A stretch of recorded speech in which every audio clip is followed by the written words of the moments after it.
President Donald Trump unveiling his America First foreign policy Monday, framing it as a new era of global competition. We accept that vigorous military, economic, and political contests are now playing out all around the world. Trump's national security strategy labels Russia and China revisionist powers, seeking to challenge American influence, values, and wealth.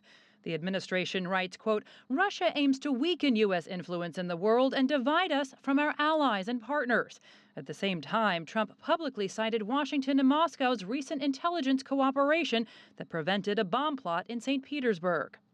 The document also mentions the threat from Beijing more often than any other nation in the world.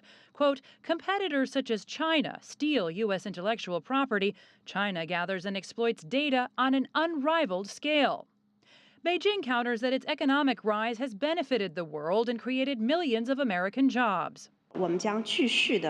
China has opened up a road of cooperation and win-win that brings benefit to the world while seeing to China's own development. This has been widely recognized by the international community. But the Trump administration wants to increase trade enforcement, address trade imbalances, and protect its research and development centers. The document calls for tougher national security reviews of foreign direct investment and even restricting visas for foreign-born science, math, and technology students.